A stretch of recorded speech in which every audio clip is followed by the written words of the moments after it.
HFO is here. It's 5090.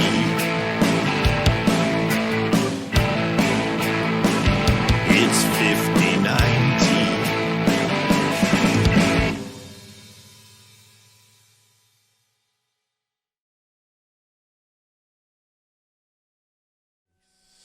Good evening.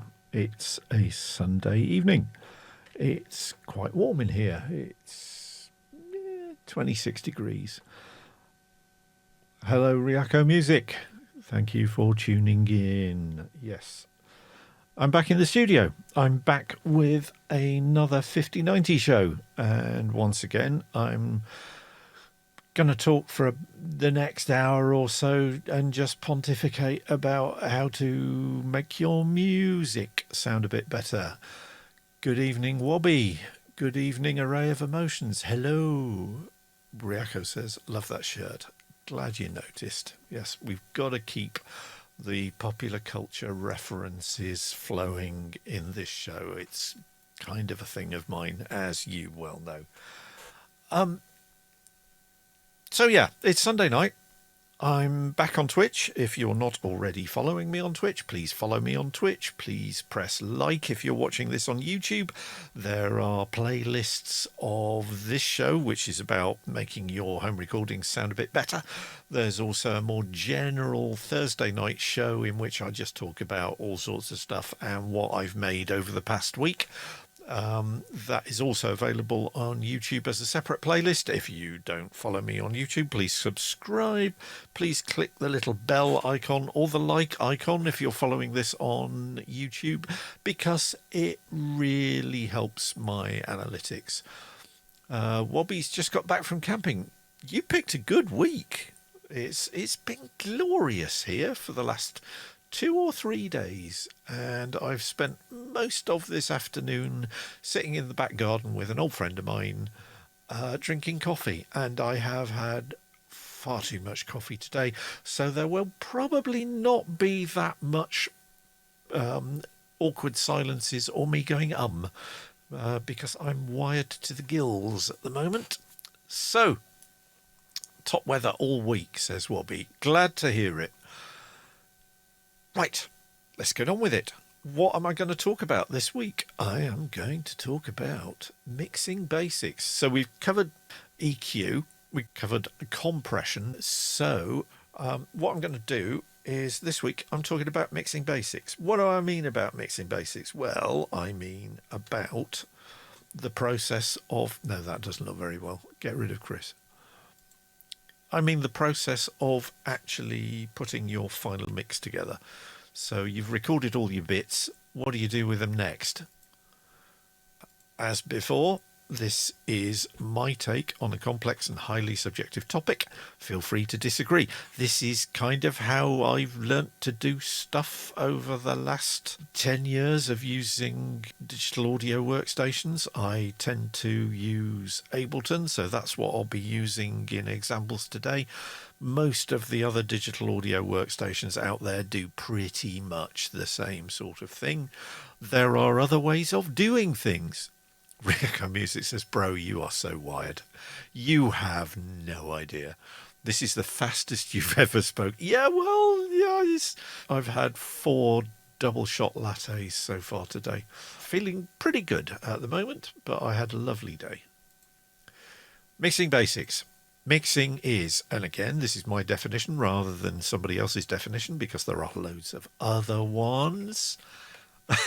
David says, wait, 4 lattes so far, there is going to be more. Hell no. I know my limits, mate.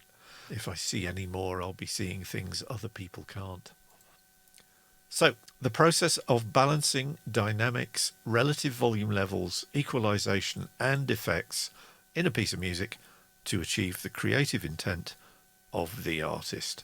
In other words, it's throwing all the pieces of music and audio that you've recorded or sampled or found on the internet or downloaded from sample libraries and making them into a whole that is hopefully coherent and, if possible, pretty good to listen to.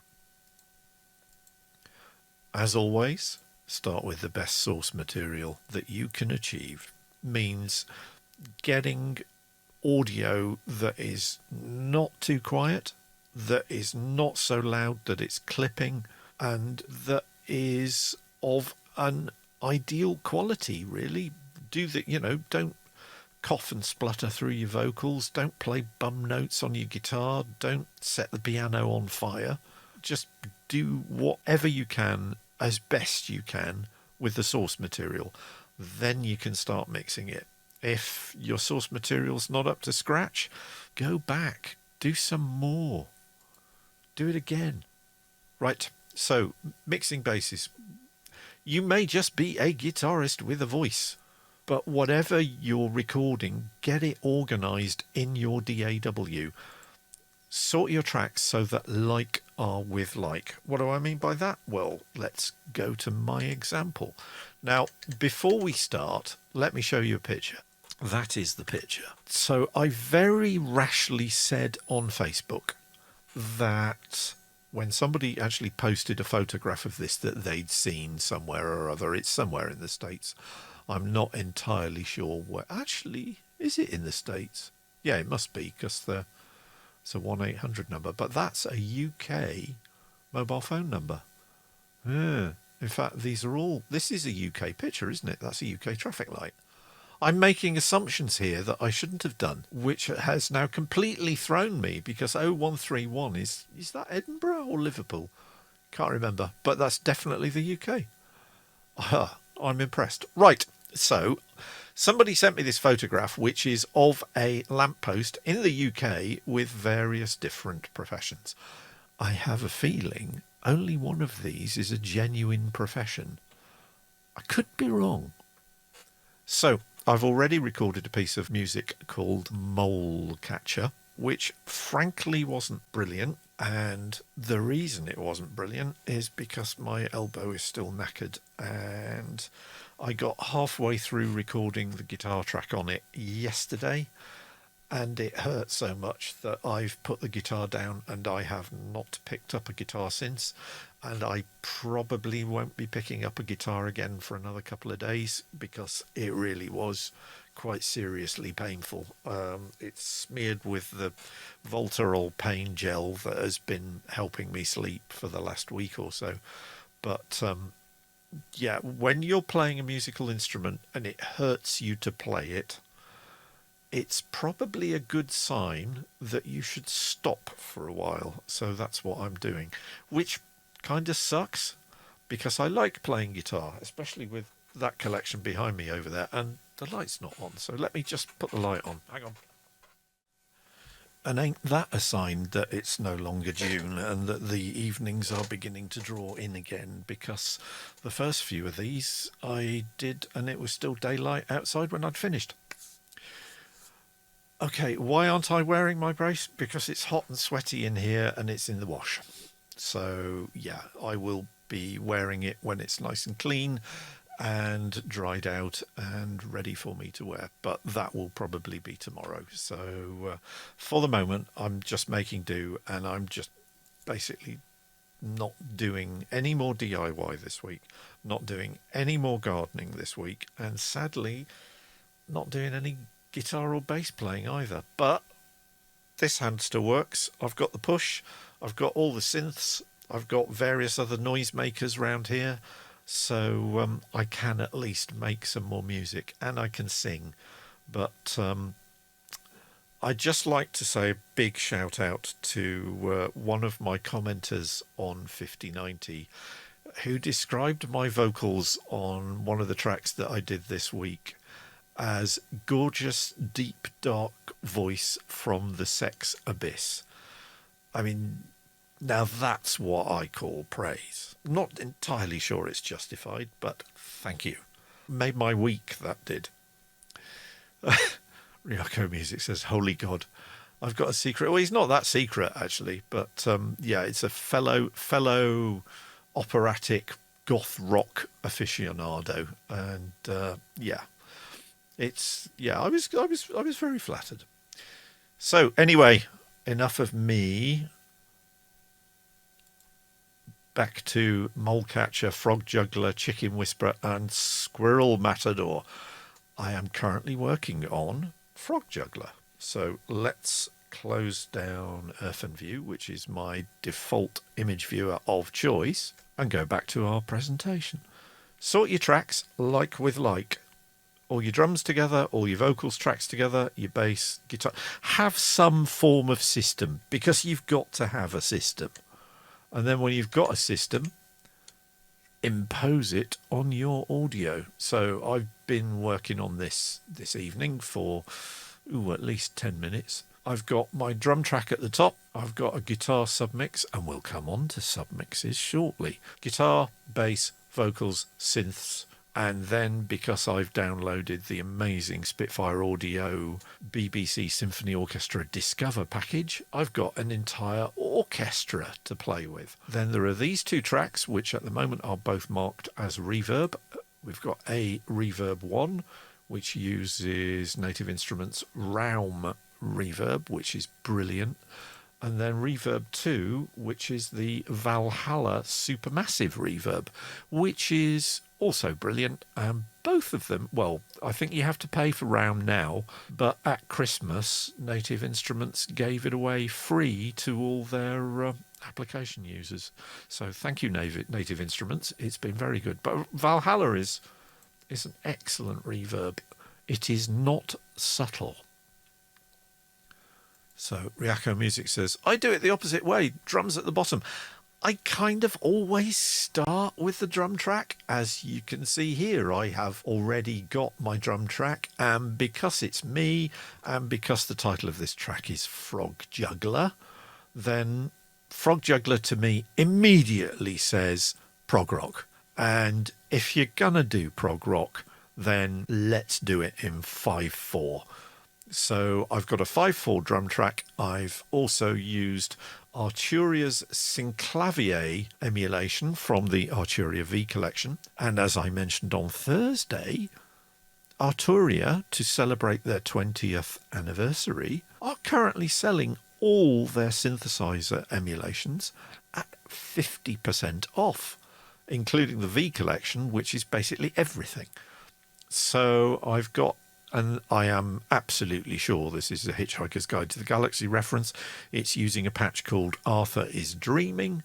Because I'm using 5/4, I've tweaked it a bit, so it's currently synced to my rhythm track, and the rate is currently beats per minute times 1, which is a great cheat with the Synclavier emulation for making sure that it always syncs to your rhythm track, even when you're going prog rock nuts and doing it in weird time signatures. And the result sounds like this, with the click track on, so you can hear it's 5 beats to the bar. Let's turn the click track off.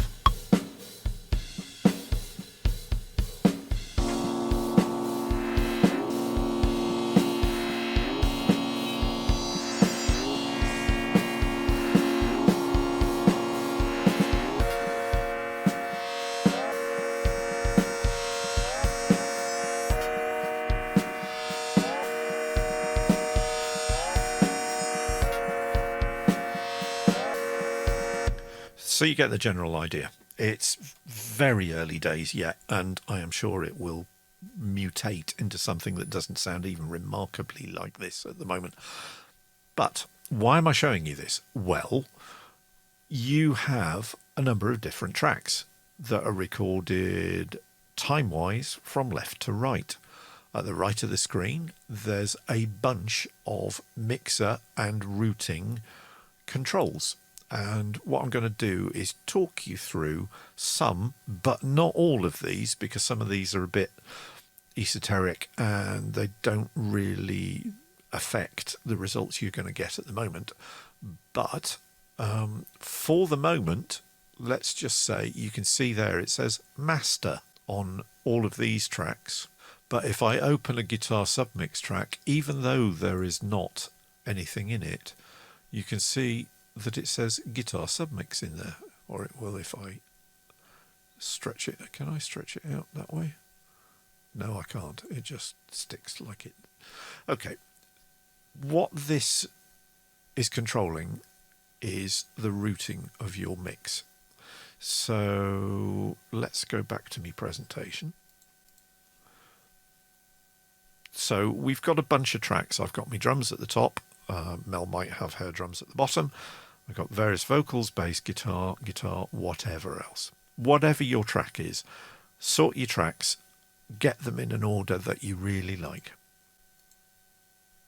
Then, when you've recorded everything, the first stage that I do when I'm doing a mix, and I kind of do it while I'm recording at the same time, is I create a static mix first. So that means I'm not usually, not always, but usually not applying any effects. I'm not applying any equalization or compression or anything else. I'm literally just working with the comparative volumes of different tracks. So if we go back to Ableton, you can see in Ableton, let's close down the guitar submix because nothing's been done with that yet. You can see that I've already, the Superior Drummer drum track is 0 volume, so it's effectively the default volume.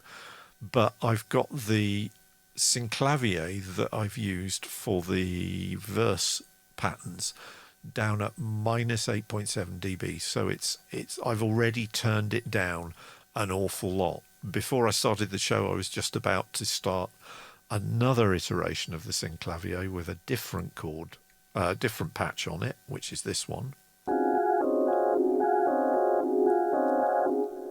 which is a beautifully arpeggiated chord, and that one is not quite as shouty as the Arthur is Dreaming, so that's only turned down by 4.5 dB.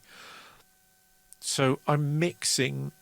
The first stage of mixing is literally making sure that none of these tracks, when they are recorded, is trampling over everything else, but equally that it isn't buried in the mix where you can't actually hear it at all.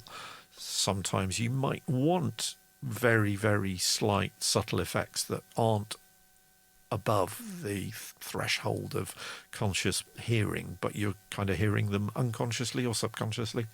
And then we get into psychoacoustics, but let's not go there.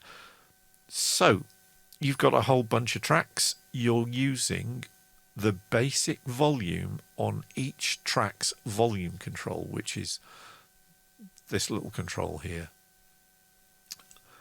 I might want to turn off a track, so I can mute a track by clicking on the track number here in Ableton. So now if I play this, there's no drums.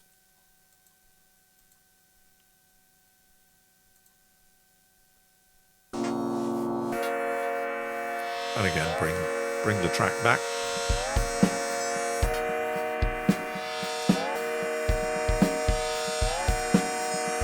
I can achieve the same effect by soloing a track, which is what the S button is for. And the little button alongside that is to actually arm that as the track I'm going to record sounds to. So you've got switch the track on or off, solo it, meaning that's the only thing you hear, and then record arm. Then we've got the volume control there, and if you've got a lot of stuff in the mix, you might want to move it, because we're talking about a stereo mix. So this is the stereo left and right controller. C is for center, and rather than Chris, I can move it to the left, or I could if it was still going. There we go. Or I can move it to the right. Hard pan left and right, which some people do, double click, returns it to center. There is a convention which you don't need to follow, that your drums, your bass, and your vocals sit in the center of your mix. And if you listen to any song in your collection of MP3s or vinyl or CDs or whatever music platform you use these days, even Spotify, then you will probably find, not always, but you will probably find that the bass, the drums, and the vocals sit absolutely slap bang in the mix. Wobby says, oh no, that sounded left, right, the other way around to me. Really? Oh dear. I'm pretty sure I've got my set up the right way. Let's do this again. So that's all the way to the left.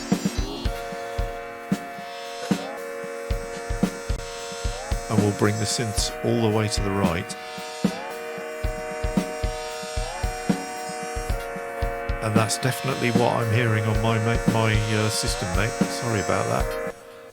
So bass drums and vocals in the middle. To stop absolutely everything getting in the way, you start panning stuff around that. And this is one of the big mix decisions. Wobby says, WTF, I hear it right when I am mixing mine. How very strange. Mixing stuff is about volume and about separation. You want to be able to hear stuff.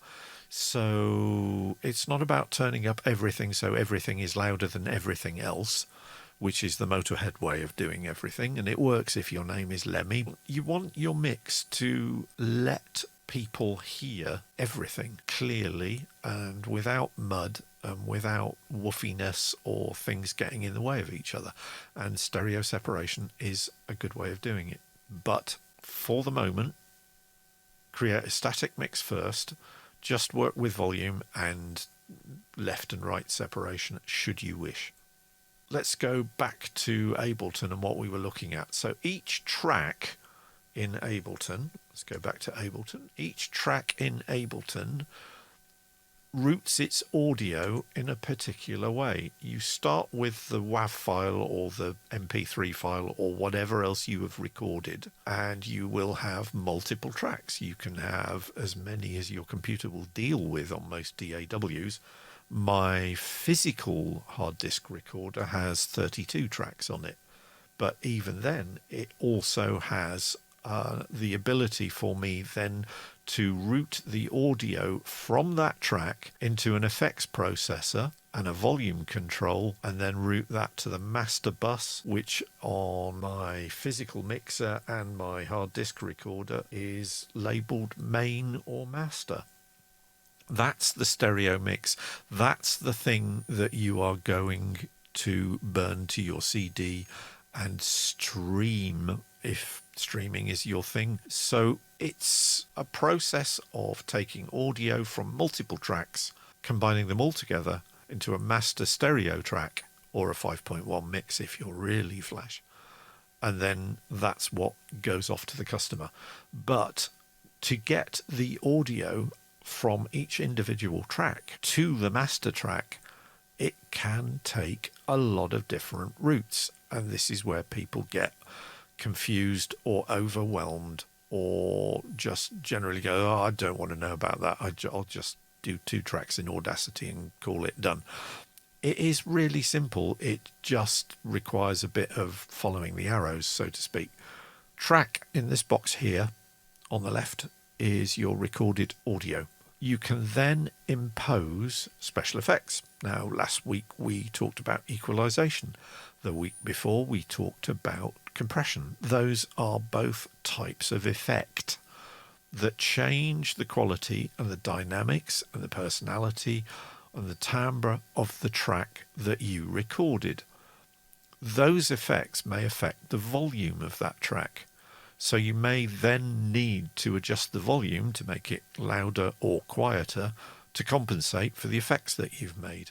What you can do in a lot of DAWs is at that point, you can then pipe the resulting treated noise into a completely separate track. So let me show you how to do that in Ableton. So let's go back to Ableton. So let's take the drum track and we're going to get into what is known as routing. So what I'm going to do, there's my drum track in Superior Drummer. I'm going to create a new audio track immediately underneath it, which of course it won't do because it's ornery. Okay, so I now have a new audio track. Now there are 2 ways of doing this, and they both have advantages. The first way is to tell the track with the sound on it where it's going to send. So you see here it's the routing for where this audio is being sent to says master, which means that when it comes out of this track, it goes down to the master track at the bottom, which is where we do all the final jiggery-pokery for our stereo mix. If I change this, so it says to audio, Superior Drummer is no longer sending its audio to the master track, it's sending it to track 2. What that means is that I can now have Superior Drummer just behaving as it normally does, but I can also drop, for example, a huge reverb. So let's go completely over the top, and I use this technique a lot. So I've got a 60-second delay time reverb, which I've now dropped into track 2. At the moment, in terms of monitoring, which is whether Ableton lets me hear what this track is doing, it's switched off. So if I just play the track, and let's turn off the synth for the moment, so we're just hearing the drums.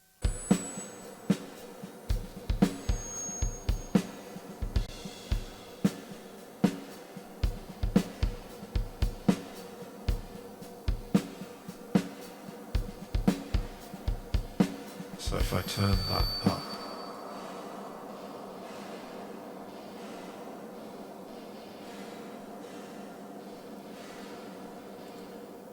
so that's, of course, now affecting everything else as well. So let's turn that off. Yeah, I'm reverbing as well because that's also taking in audio from the desk that I've got here. All well and good, but it doesn't really do what we want, does it? Because I can't hear what Superior Drummer is doing, because Superior Drummer has routed itself into that track, and you can't hear the dry drums. All you can hear is that immense wall of reverberation.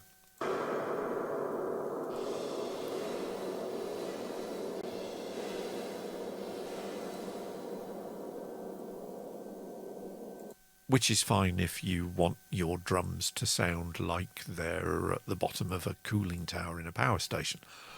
So you can do exactly the same routing choice, but leave Superior Drummer's drums as they were by switching this back to master, which is its default one, but this time telling the audio track 2 where to get its audio from. And if I tell it to get it from Superior Drummer, same thing's happening.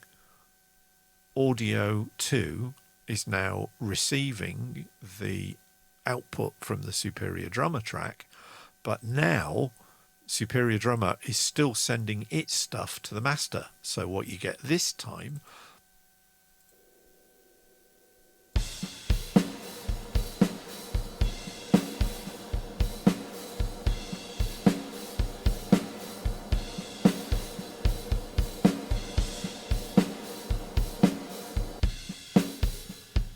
so there's the dry signal, and then if I add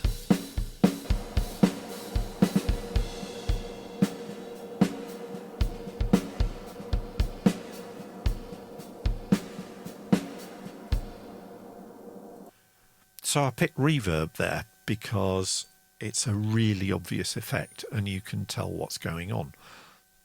But if I get rid of the reverb and drop a compressor on in here instead,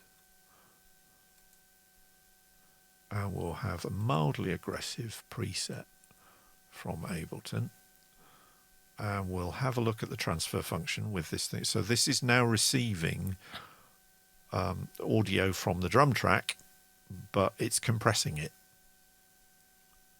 Here's the drum sound, absolutely dry. And then we add the compressed version.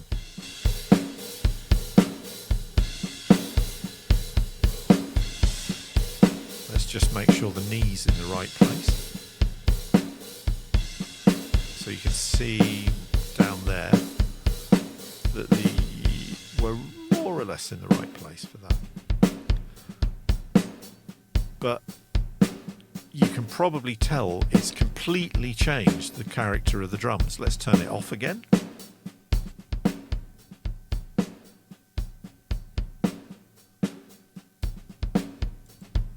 And on again.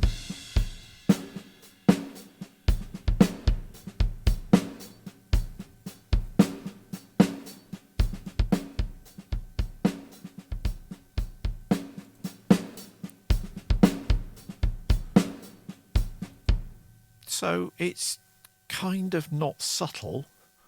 So what I might want to do is get an EQ,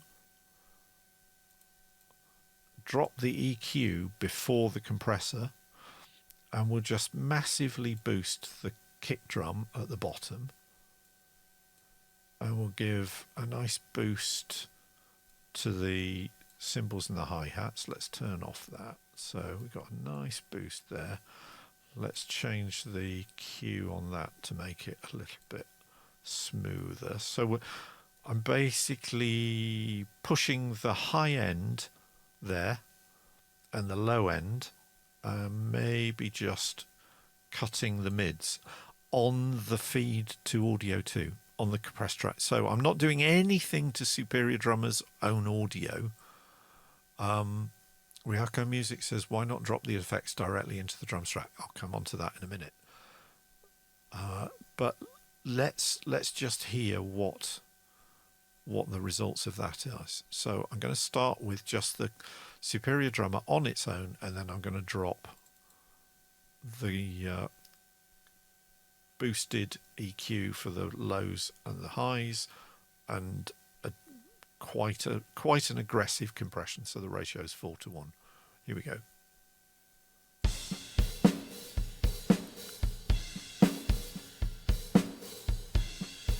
And let's bring in the second track.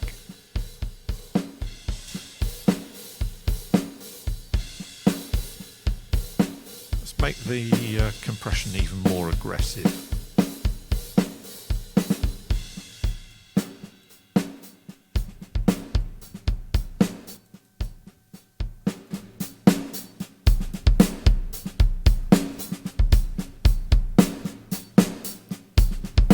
Turn it off again.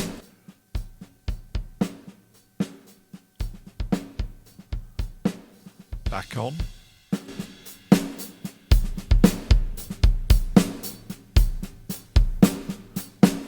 It's a bit over the top, so we turn it down volume-wise a bit. Difference with it off.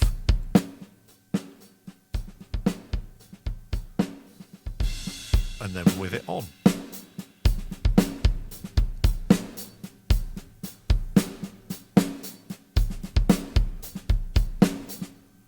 And that, ladies and gentlemen, is parallel compression. It's one of the oldest recording tricks in the book, is to take a parallel version of the drum track or your bass track, boost the highs and the lows, cut the mids, and then drop a compressor on her.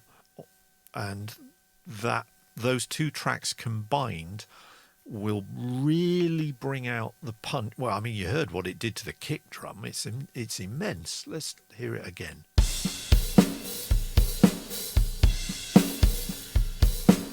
Turn it off.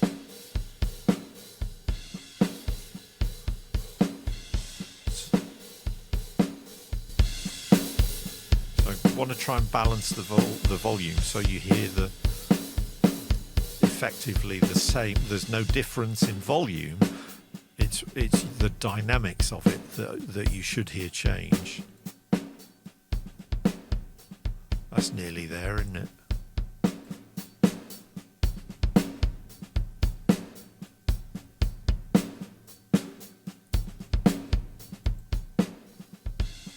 So it really makes the ears prick up, because and again, it's coming back to the transients. What it's doing is the high frequency transients, as they happen, are really being boosted by the EQ. They might be crushed a little bit by the mildly aggressive compression, but I turned the attack down, so we're only talking 6 milliseconds here. If I really dial that back, it'll get even more over the top. Have a listen.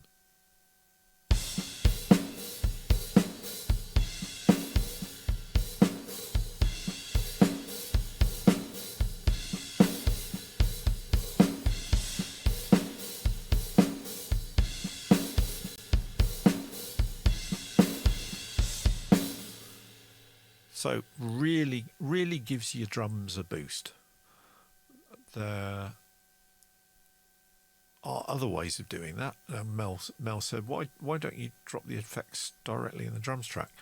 There are already significant amounts of effects in the track. So if we go to mixer, you can see, if I pan round to the right, oh no, there aren't any on this. I can actually drop effects tracks or effects from Superior Drummer. It lets me do all sorts of amazing things, and each mic feed in Superior Drummer and Easy Drummer and other drum program packages are available. You can drop things in here, but parallel compression gives you the flexibility that you can tweak them or fade them a lot more easily just by a mix fader, rather than having to go into automation or the Superior Drummer faders and doing it that way. So yes, mix tip number 1, parallel compression. So what we've done in that case is, there's my drum track. It's got its own effects and volume control. What we did was we then took an audio feed post volume control into track number 2, and then we imposed our EQ and our compression. It has its own volume control, which we dialed right back because otherwise the drums would be stupidly loud, and that is now feeding into the master control. Now, if we go back, one other thing. You see here we've got our Superior Drummer input.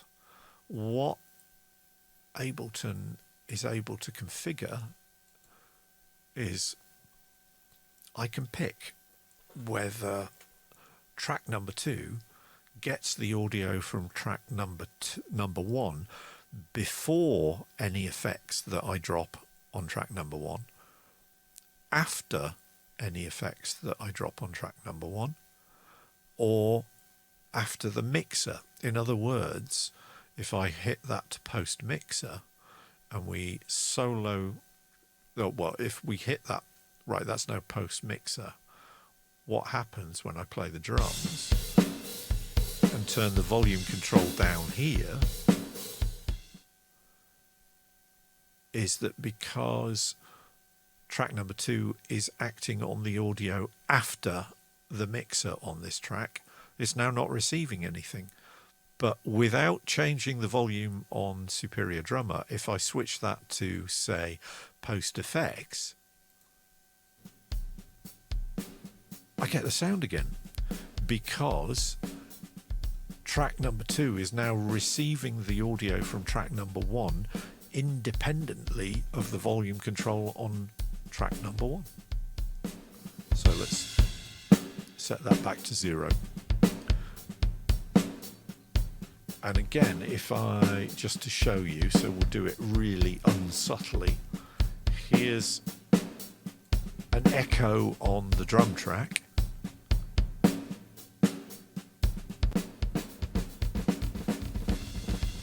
Which sounds hideous, but if I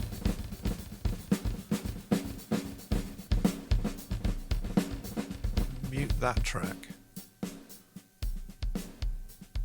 now that track number 2 is receiving audio from track number 1 before the effects chain, it's not getting the echo.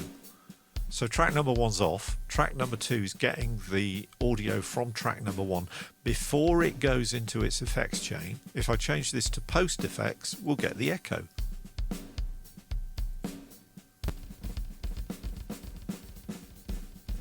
And because track one is still muted, if I change this to post mixer, what's going to happen? It's going to go quiet. There you go. So you've got pre-effects, post-effects, and post-mixer. What I tend to do is have it at pre.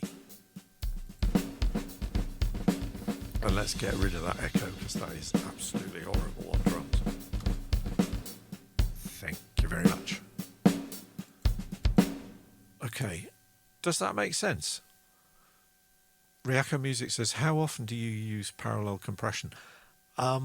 Quite a lot, up until the point that Ableton Live 10 came out with something called Drum Bus, which is, if I get rid of this track, so now we're back to just Superior Drummer. And this is what I was saying about why don't you just drop an effects on the drum track itself. This is kind of what I do these days, because watch or listen what happens when I drop the Drum Bus Transient Shaping Enhance preset onto the drums.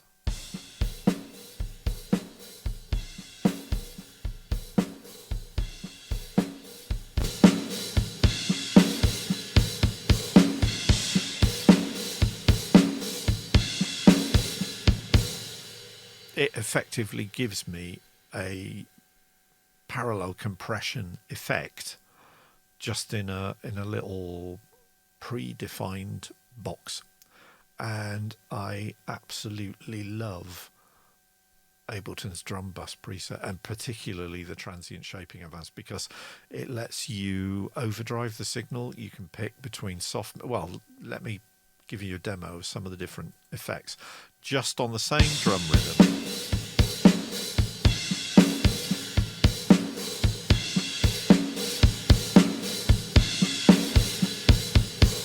Bring the kick up.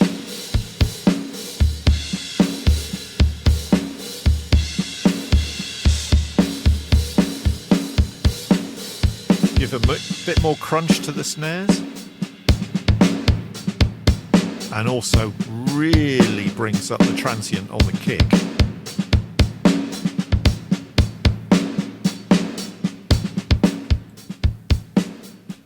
Or just overdrive the lot.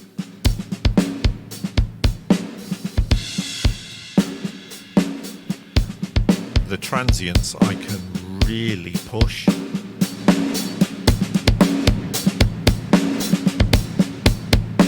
And suddenly I'm John Bonham.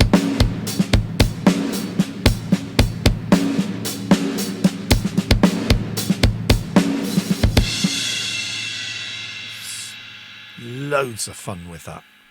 And in fact there is a preset which is just called Bonzo on the Dials. So if I play that and then drop the Bonzo being the nickname of Led Zeppelin's late lamented drummer John Bonzo Bonham, who, if you've not heard the drums on When the Levee Breaks, which were recorded at the bottom of a staircase in Headley Grange, which was a venerable old manor house that had been turned into a recording studio. That track is probably the absolute zenith of rock, heavy rock drum tracks. So let me add the Bonzo on the Dials preset to this track already.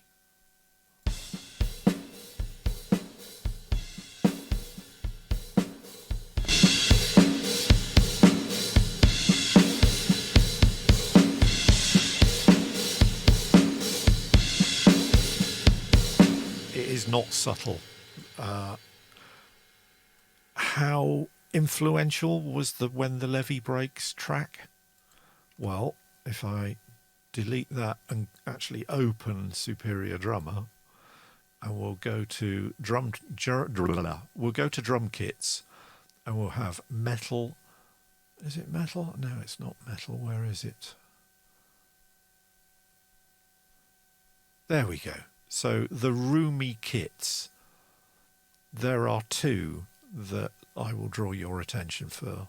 The first one is just called John.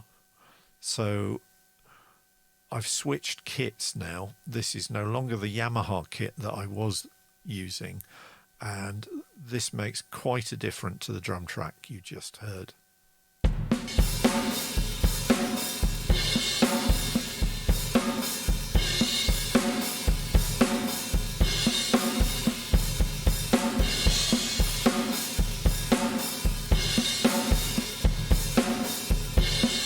As you can see, this is taking up nearly 3 gigs of RAM.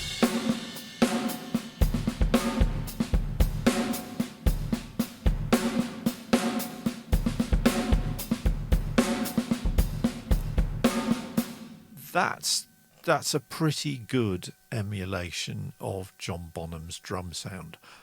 But when the levee breaks, they did something beyond that. What they did was the staircase added a very, very distinctive reverb and echo on the drum track.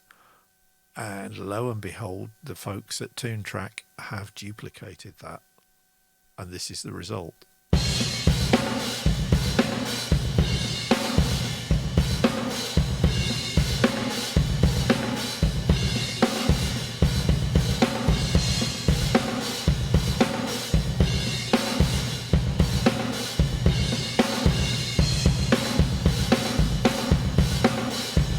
You can really hear that almost like a tennis court echo back on the snare. If you hear it again, just focus on the snare and hear that sort of did it every time the snare's hit.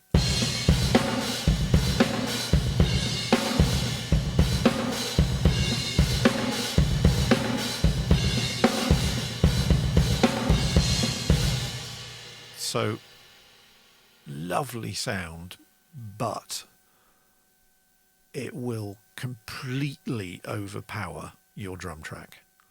So I've set this back to my Yamaha default with no transient shaping enhanced. So I'm now back to just the dry Yamaha preset drum sound, and it sounds a bit thin by comparison.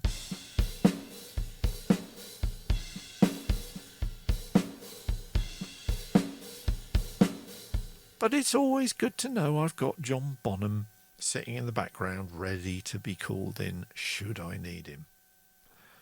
So that's an example of parallel compression or routing in different ways. So we've got the end result is they go to the master, either pre-effects, post-effects, or post-mixer. However, we've got another 2 results down, or routes down here, that we can send stuff to the master by. So if I go back to Ableton again and we go back to our drums, let's just open them up a bit. And remember I mentioned these 2 tracks down here. These are my sends. So these 2 controls, and they're on absolutely every track. And you see they're both all set to -infinity there, -infinity. That's my send A and my send B. These are separate volume controls. So that's the volume control above it. The volume control that says 0 there is the volume control that sends the signal to the master. But these 2 tracks allow me to send the same signal to send A or send B, and I've got them both set as reverbs. So if I play the drums again and then bring in the send A, it will start playing the audio through. Come on, do your thing. There we go. Native Instruments, rather gorgeous and very, very bonkers Realm reverb slash delay slash granular synthesis engine, and at the moment that's set to initial. So I'm gonna just send it to something that's quite in fact, let's do it this way. We use sodium vapor, which is rather spiffy, and I'll fade in the send A and see if you hear the difference.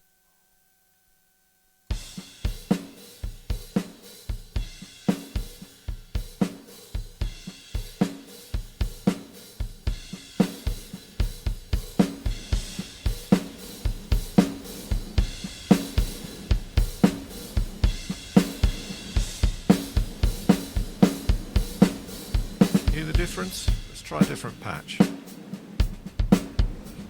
You can hear it there as a sort of delayed roar.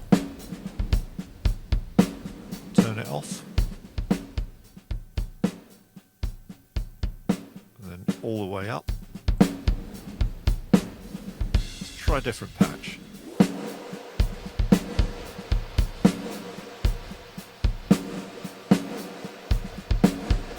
Another one.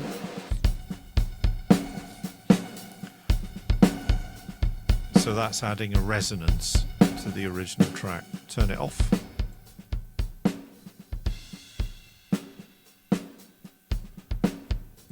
You get the idea.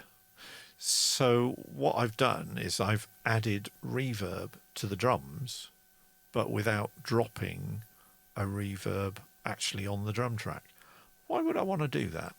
Well, the reason is that I can then use exactly that same reverb for any of the other tracks that I've got in my mix, and I'll only need one instance of Realm running in my entire mix, which means I save on CPU processing to a tremendous amount. One of the temptations and it's something that I did without fail for the first couple of years when I started to use a DAW, was that every track would have its own compressor and its own reverb and its own echo. And then I was wondering why my machine was slowing to an absolute crawl when I was rendering the audio out. Why bother doing that if you've got, a reverb there and a compressor on the other? Then they're the most common effects that I use. So just one instance of them rather than loads means that I'm really, really saving on processor power. So that's me send A, and send B. And so, as I said, reverb 2 is Valhalla's Supermassive. If I delete that and drop a compressor in there,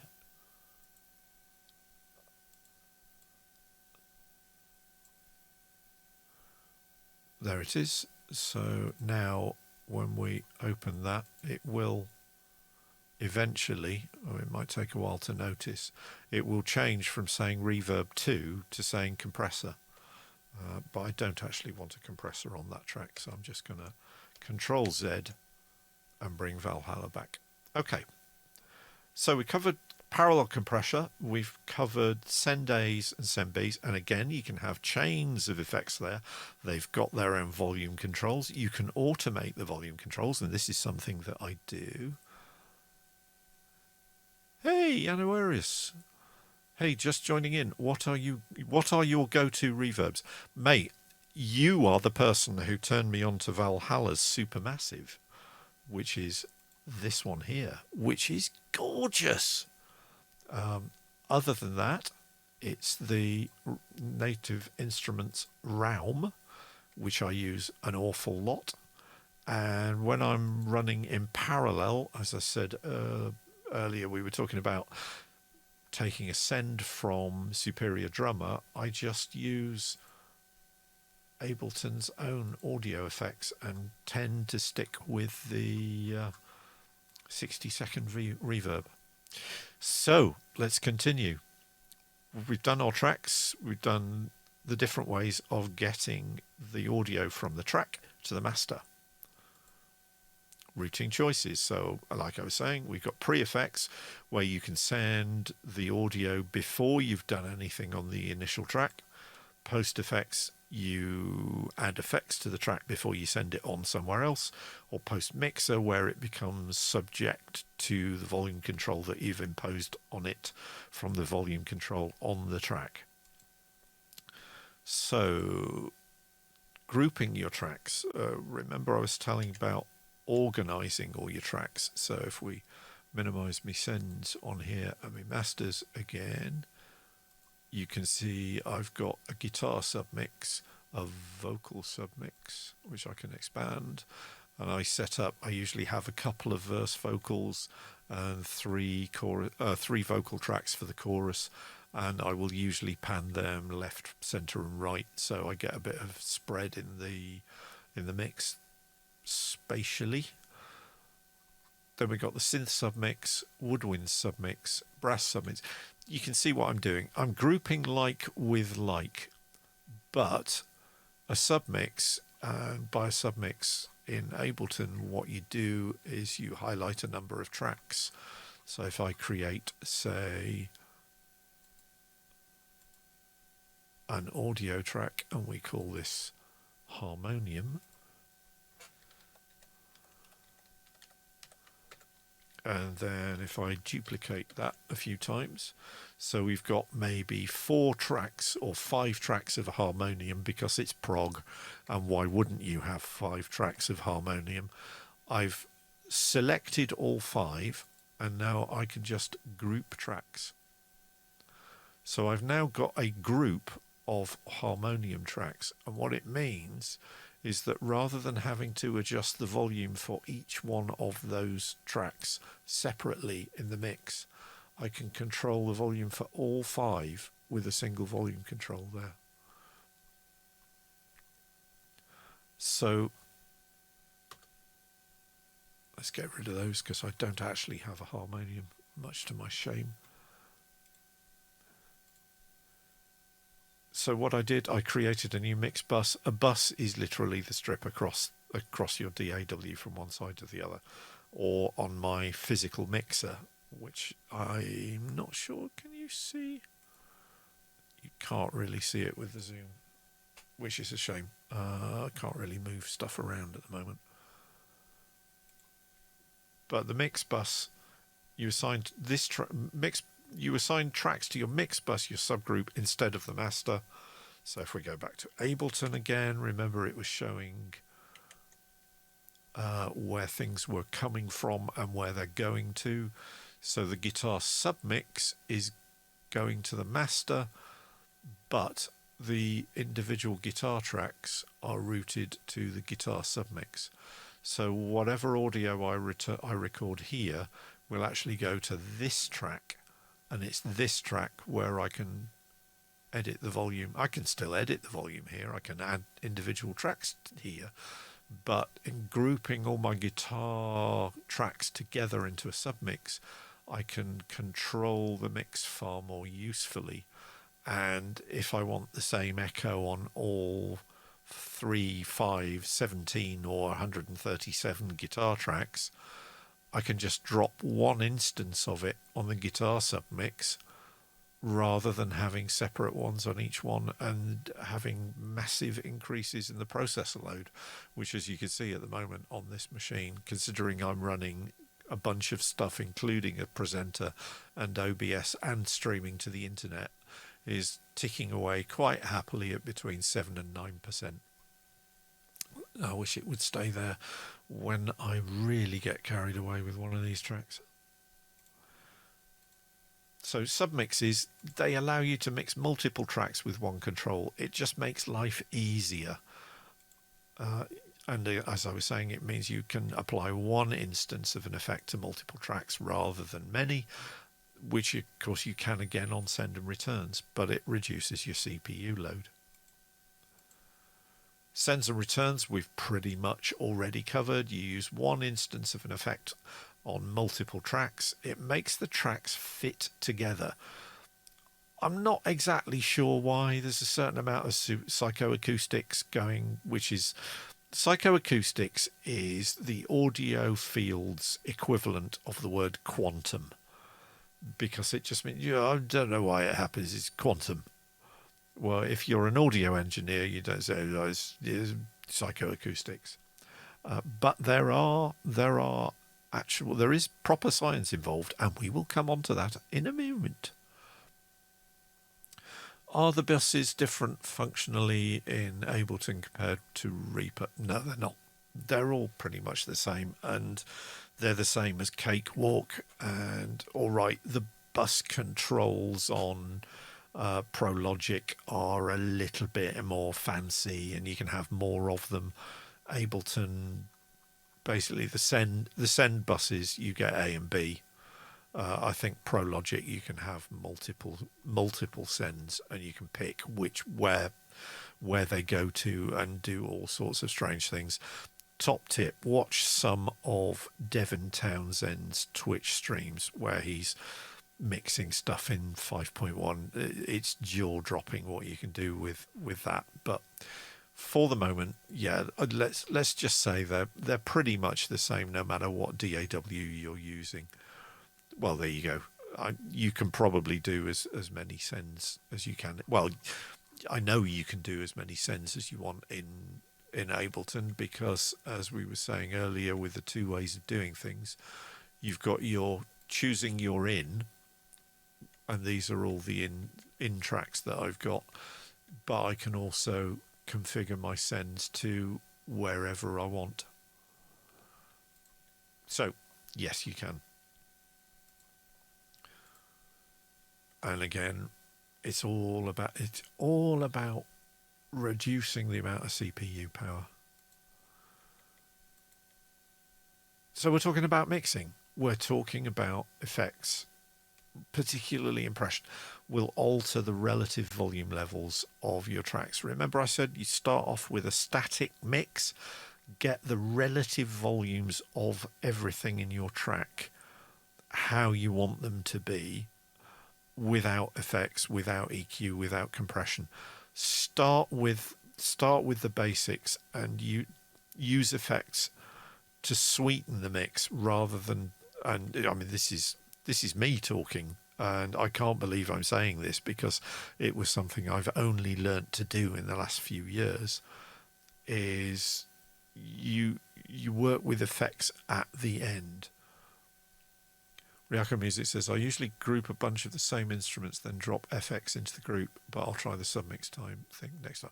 Well, Mel, you were the person who told me how to use the grouping way of doing it, because there is, and I was actually taught this method on a massively online open course from a well-known music university for Ableton, which I used for several years until Mel said, you don't want to do that.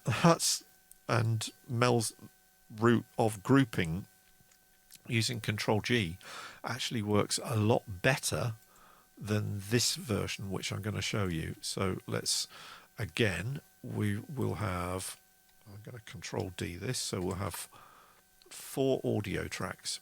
Right, now this was how I used to group things up until Mel showed me the error of my ways. I would create an audio track which I called Chris's submix. Okay, and then all I would do with my other tracks would be I would pick the send to being Chris's submix. Like that. Which kind of has the same effect of this, apart from the fact that, as you can see, Ableton actually says, because this is a group, it changes the way it presents stuff to you. I don't know if you can see it with your resolution, and the fact that I'm only streaming at 760p probably doesn't help. But there are little lines for each track recording where data is present on the synth submix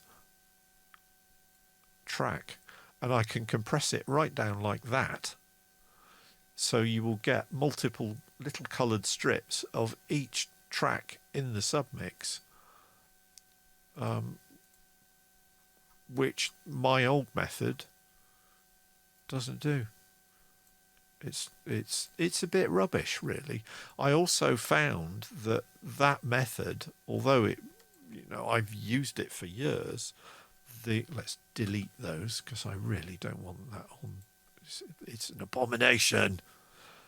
The processor overhead of doing it that way, which at first glance looks almost identical, would probably double the processor load used in Ableton. So don't do it that way, kids. Use Control-G to group your like tracks into a submix, because you get all that extra funky functionality and it makes your machine work less hard. So why wouldn't you?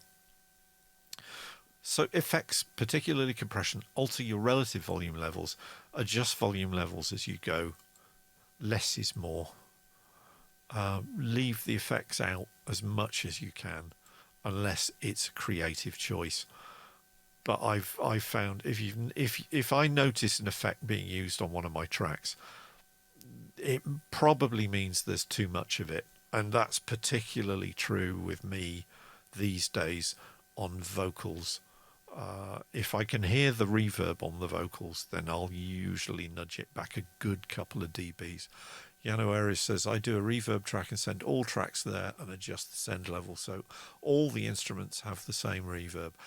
And that really makes the mix cohere, which is why I end up with the multiple flavors of reverb, because I might want a really, really strange granular synthesis reverb for the synths, but I'll just want a fairly plain reverb but a long tail for the vocals, or particularly the guitars.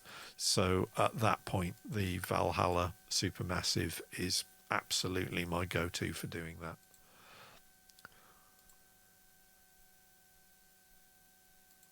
So the master, the track at the bottom, it's the final stereo mix, and it's where you add mix wide effects.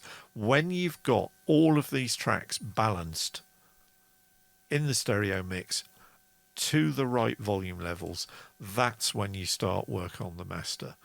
And this is, mastering is kind of something that I'm going to talk about, because it's going to take its own hour anyway. And I've been going over an hour and 10 this evening, which surprises me, and I've still got some stuff to cover. So at the moment, I've nothing on this master track. Normally when I'm working on a track, I won't touch the master at all, other than perhaps just to make sure everything doesn't get completely out of hand. I'll just drop a very, very fast limiter on that, which effectively says I don't want my mix to go over 0 dB, or in my case normally minus 0.3 is my ceiling. So that's the absolute high limit. Yano says submixes, the grouping looks a lot more logical. It really is, and all thanks to Ryako Music for showing me that, because it has saved me a lot of time, a lot of grief, and it's just easier to use. So, quick shout out to the lovely people at iZotope, because the mastering side of things, and I will cover this in more detail. iZotope actually create a tool specifically for you to drop on the master track, and it is called Ozone. So I currently have the Ozone 9 standard. I haven't stumped up the cache for the advanced version yet, because I'm kind of retired, and it would be nice to have that sort of money to spend, but at the moment I don't. And what Ozone does is it listens and uses artificial intelligence and matches the frequency curve and the dynamics of the track that you've got and says, yeah, if you want to sound like Yes or Led Zeppelin or, Katy Perry or anybody else, it will say, okay, yeah, you need to add a bit of EQ, maybe boost the low end, maybe give a cut at about 3K and everything else. It's black magic.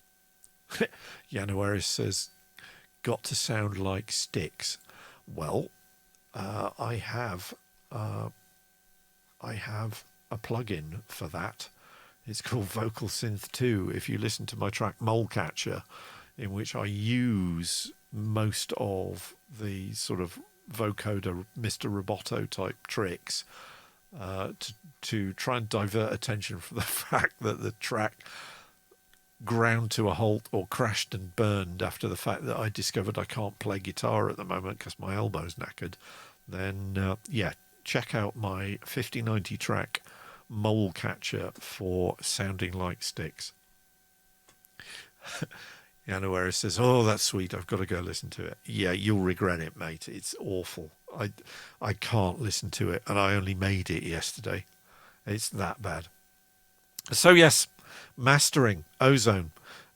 Use and let it work its magic. It has a number of different plugins within the plugin, so it's nested. The one thing that it has is, well, it calls it a maximizer. It's a kind of version of a limiter, so I can effectively tell it that I don't want anything to be above a ceiling of minus 0.03 dB, which is the Philips Redbook standard for a CD.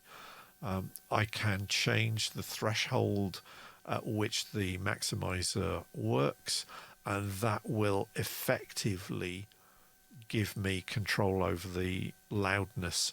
Although if I just click on that button when my mix is complete, the current loudness standard is 14.0 LUFS, which was a fallout of the loudness wars. So I can effectively make my track as loud as Apple Music or whatever else will let me get away with, but I don't have to ride the faders or do everything. It does it automatically. If you're not in a position to have something magical like Ozone, then what are you going to do on your mastering? Well, most DAWs will offer you, and if I go to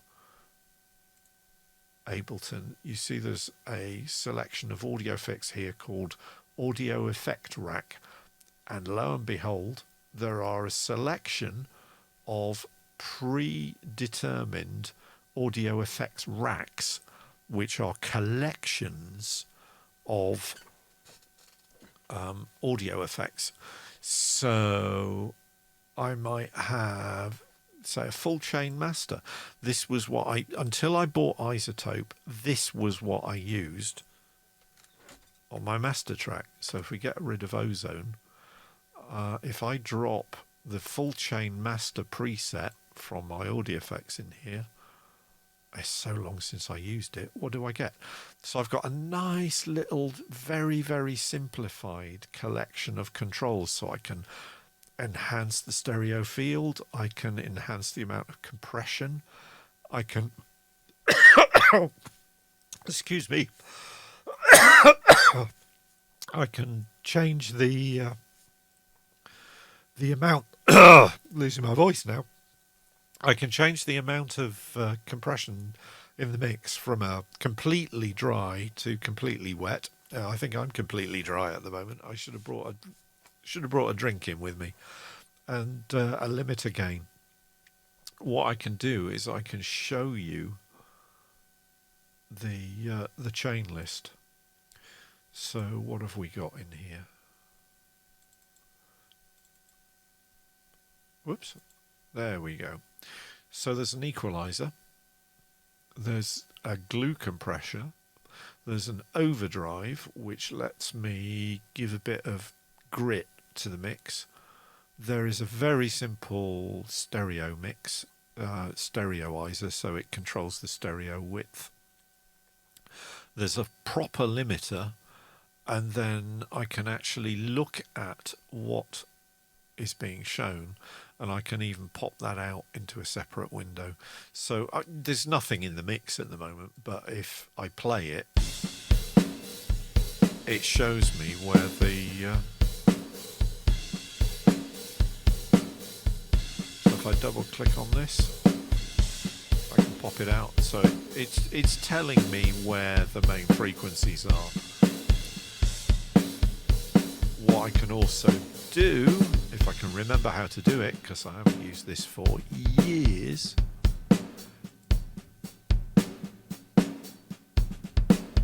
there we go. I can change it for the maximum. So I can now see it graphing in real time where the peaks are. So that will help me to identify issues where I might be overloading the mix. Damn the 480 hertz. Yeah, indeed. So you get the idea. And double click it, just folds it back into there. So when you're doing a final master mix and you're putting something in the master, at the very least put a limiter in there, because it will keep your view meters in the green. It will stop them going in the red. Although, to be honest, if you're balancing the volume controls, sorry, let's turn the drums off. If you're balancing the volume controls during your mix, you shouldn't be getting those meters in the red a lot. If you are, then there is probably a problem with your mix. So keep an eye on those view meters. So yeah, full chain master, there are loads of different toys to play with. So there's, if I get rid of that one, there's one called more drums. If I drop that on here, what have we got in this effects chain? Oh, loads of things. So there's the drum bus, which I demonstrated earlier, to enhance the transients. Then there's an equalizer. Then there's another equalizer.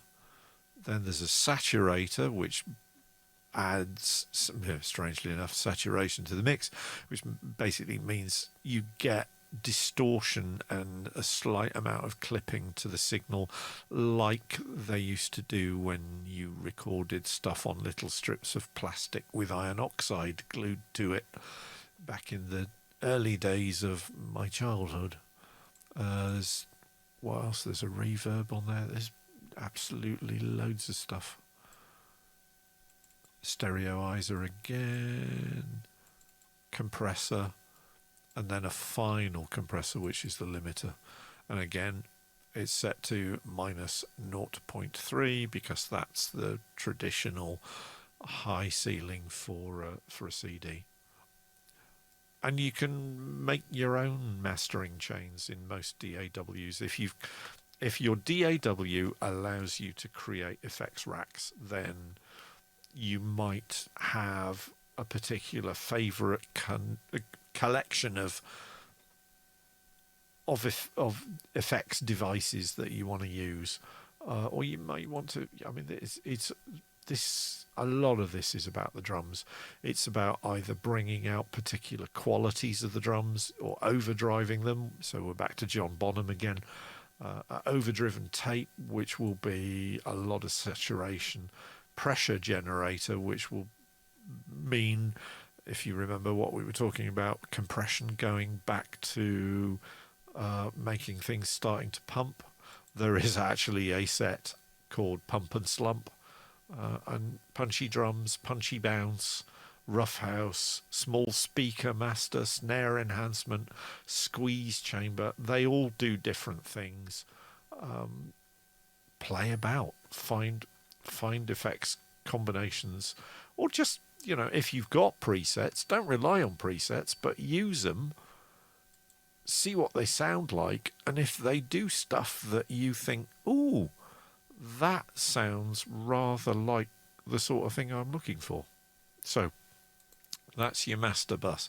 Mix, wide effects, dynamics, EQ, limiter, and again, what I was saying, it's all about controlling these to achieve the artistic vision that was required in the first place.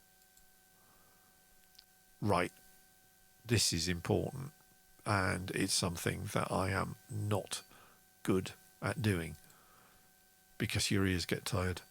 And if you've been listening to stuff, particularly if you've got Bonzo on the dials and you've got a When the Levee Breaks drum kit in your ears for a good couple of hours, your hearing is not going to be working like it did when you started.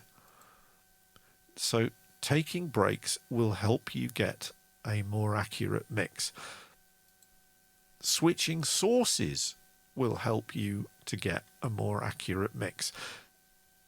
Listening to something on headphones is not the same as listening to something on monitors, and there are a number of reasons for that. One of the first, most important, is masking. In other words, if I put my cans on, I can hear everything, but now what I'm hearing in my left ear and what I'm hearing in my right ear are completely separated. Whereas if I take my headphones off, and I'm now hearing stuff on my monitors, which are up in front of the camera, what I'm hearing from this monitor, the right hand monitor, is hitting both my ears, and what I'm hearing from the left hand monitor is hitting both my ears, and that does different things to how you perceive sounds. And again, we're back into psychoacoustics, and one of the greatest exponents of psychoacoustics in mixes, strangely enough, is Mr. Richard D. James, also known as Aphex Twin, because he manipulates certain frequencies and the way those frequencies are modulated. And I've forgotten what one of the tracks is, but there's one of the tracks that if you listen to it on a decent pair of speakers, the bass will actually go around your head, even though it's just stereo. That level of manipulating the sound in the mix is beyond me, and I expect it to remain beyond me. But it is extraordinary how you can affect the listener's perception of the sound by minute changes in how you portray the mix. Ryako Music says he's a wizard. He is a wizard. There's also the practice in terms of recording your source material, with microphones stuck where the ears would be on a polystyrene head, or binaural recordings. And I have a bunch of binaural records, and again, the three-dimensional quality of what is just a stereo mix is quite unnerving. But that is a subject for another day. Your ears will get tired. Take breaks. Walk away. Go and do something else. Give your ears a break, especially if you're recording loud stuff, because your ears will get knackered. You'll start making decisions that will not be accurate, and they won't help. Ryako Music says, I want one of those binaural mics. Me too. I really will. When you're mixing, I've got an old set of Altec Lansing computer speakers right next to my KRK monitors, and I can switch between speaker systems. I've got a Mackie Studio controller, and as is always the way, I don't laugh, but it's called a big knob because it has a big knob in the middle of it. But it allows me to switch between three separate sets of speakers. So I get different impressions of what, or I get an impression of what my stuff will sound like on different people's machines. I also master a rough cut of an album that I release onto a CD, take it downstairs, listen to it on my living room system. When I go to the shops, I'll take the CD, put it in the car, listen to it in the car, because the environment that you listen to a piece of music shapes the music almost as much as the mix can do in extreme cases. January says, do you normally mix on really quiet levels? I'm glad you asked that, because that leads in nicely to the absolute secret of good mixing that I have discovered so far. And this has been what has made me get to the point where people are actually saying on 5090 and Form, hey, this is a really good mix. It's consistency. It's like, yeah, but how do I do that? Well, you always use the same setup if you can. I will normally have the Mackie controller. You know, now I've got it set up for both streaming and mixing, and the mixing desk is the same. The main fader, the control room fader, the actual input controls on the desk, I don't touch. They're always the same. I always mix at the same volume. This avoids psychoacoustic effects and Fletcher-Munson curves. And it's like, well, how do I do that? Well, you get yourself a SPL. Sound pressure level meter. So, what's an SPL? They're not expensive. It is literally a microphone on a stick, and if I turn it on, it's now listening to what's going on in the studio, and if I set it to maximum, it will let me record the... Oops, there we go. It will let me... Did it pick it up? There we go. It's now picking up the maximum sound pressure level that I'm making in the studio. So when I cough, I'm at 98 decibels. So I use this to make sure that I don't get carried away from 4 double espressos on a Sunday afternoon and get wildly enthusiastic by winding all my monitors up. It makes me always mix at the same sound pressure level. So I normally have it at around the 76 decibels. And that way, I know that my ears are going to respond the same way that I did to the last piece of music I mixed, because I had the sound pressure level at that mix also set to about 76 dB. January says, do you normally mix on really quiet levels? Yeah, and again, this goes back to the Fletcher-Munson curves, which, all right, what am I on about Fletcher-Munson curves? I'm glad I asked. The perceived loudness of what you're listening to is not flat. So a noise that's at, what have we got here? So there we go. A noise at 100 hertz